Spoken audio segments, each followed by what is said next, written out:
Табигатьнең гүзәл бер пишмагына урнашкан Оҗмак пишмагына тиң Түреш авылында истәлекле очрашу үтте. Бу очрашуга Түреш авылы халкы чакыруы буенча үз авылларына юл салдыруда зур ярдәм күрсәткән балалар шагыйре, Дәүләт Советы депутаты, бик күп премиялар лауреаты Роберт Миңнуллин килгән иде. Килгән кунаклар иң элек Түреш авыл зиратына кирип, туган авылында җирләнгән шагыйрь Харрас Әюпнең каберен зират кылдылар, аңа чәчәкләр салдылар. Бу очрашуда шулай ук Мөслим муниципаль район башлыгы, район советы рәисе Ришат Хабипов, районыбызда яшәп иҗат итүче, язучы, прозаик һәм драматург Фуат Садриев, Түреш авылында туып үскән балалар шагыйре Мөҗаһит Әхмәтҗанов, кайткан кунаклар һәм Түреш авылы халкы катнашты. Ришат Рәшитович әлеге җылы очрашу уңаеннан үзенең уй-фикерләрен җиткерде.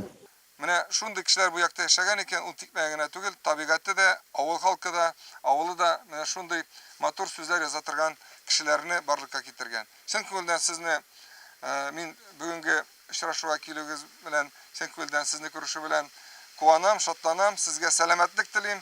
Изге ураза ае җитә 11 августта. Ул ураза айларында укылган намазларыбыз, биргән безнең хәерләребез Аллаһ Тәгалә белән кабул итеп алынсын. Бу җирлеккә саваплы яңгырларны индереп, киләсе елларда безнең матур уңышлар булсын һәм һәрберебезгә дә менә шулай сау сәламәт булып, ай-акыл белән очрашып, даулашмыйча, талашмыйча, көндәлек мәсьәләләрне хәл иттереп без матур кешеләр булып очрашыйк һәр вакытта да. Дөньяга күренекле шәхестәр бүләк иткән Түреш авылы халкы узак еллар юлсызлыктан газап чикте. Худайның кодрәте киң аның. Харрасны, Наилне, Мөҗаһитне һәм башка бик күп талантларны үз кочагына сыендырып үстергән Түреш авылы бу газаплардан азат булырга тиеш дигәндер ул. Иҗатташ дуслары белән биргә килгәч, авыл халкы Роберт Миңнуллинга үз узырларын җиткерә. Сезнең шактый проблемаларыгыз бар иде. Сез ачынып та, борчылып та, дулкынланып та безнең алда үз фикерләрегезне әйткән идегез. Депутат буларак миңа да үзегезнең ак зарларыгызны сөйләгән идегез. Үпкәләрегезне дә белдергән идегез. Мин инде игътибар белән бик акыллы кыяфәт чыгарып тыңлап утырган булдым ул чакта. Буларга ничек ярдәм итәргә инде? Ярдәм итә алмасам буларның күзенә ничек күренермен инде дип. Ләкин Худайның рәхмәте белән менә җайлары чыкты. Менә сезгә юл да булды, су да булды, буа да булды, бөтенесе дә булды. Ну хәзер калган үзегездән инде, әйме? Менә тагын нәрсә әйтерсез? Без булдырылган кадәр эшләдек, әйме? Монда Мөҗаһит, минем достымның сабакташымда роле зур булды. Юл газабы, гур газабы дип юкка гына әйтмиләр шул. Юлсызлыктан җәфа чигүләре хакында турышлар бу очрашуда да ачынып искә алдылар. 7 ел буена күләк мәктәбенә шушы Түреш белән икараны тапладык. Һәм монда безнең Мөҗаһит язганча авылны, бәлки авылында түгел, кемнедер бик нык каһәрләдек. Әгәр мәктәпне бетереп чыксак, яңадан бурылып та карамас идек. Кайдып та карамас идек дигән вакытларыбыз шактый күп булды. Безнең моның өчен инде шунда әйткәнебез өчен авыл безне гафу итсен. Чөнки ул юлсызлык нурасы шулай индектергәндер. Яз көне су басыр иде, сыза диләр инде без су төшә торган yerне. Шуннан чыга алмыйча интегрик.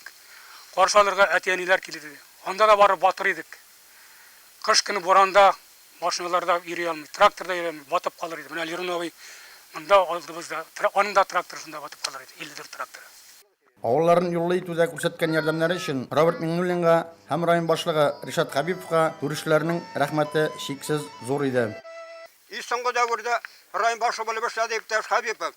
Сез икегә телгә тел булатканчында каршы килмичә, оңгайга килеп, наверное, бергә юл салып бер-беребезгә биреп киңәш итеп, сезнең аркада без менә шушы уңышларга ирештек. Вот, рәхмәт сезгә бик зур. Ходай Тәгалә сезгә сәламәтлек бирсен, җәмәгатең белән бергә яшәгә алсын. Балаларың исән булсын, нәселең корымасын, татар нәселе бетмәсен. Роберт дуска бик зур рәхмәт.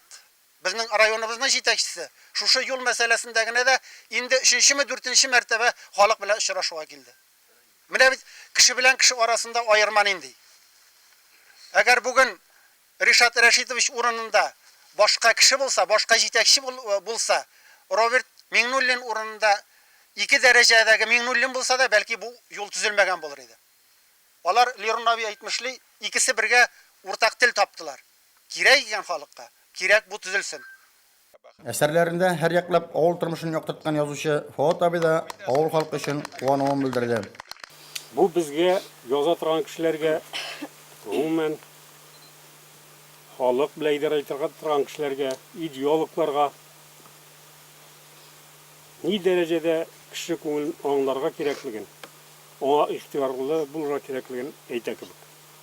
Һәм чыннан да менә бу асфальт өчен көрәш ул ару барды. Ул җыелышта мин дә катнаштым. Робертны чакыруда да катнаштым. Ул әйтте, Мөҗәһит игәүләп тора дип. Ну, Мөҗәһиткә шарпыны мин дә кабызып тордым. Үзем дә әйтим әле. Чөнки ул уртак нигезгә әйләнде хафабызга. Бу Күреш авылы зурайсын иде әле, тагын да матурлайсын иде әле. Бәлки, кем белә, мәктәпләр дә барлыкка килер, клублар да барлыкка килер, башкасы да барлыкка килер. Нигә без ышанмыйбыз?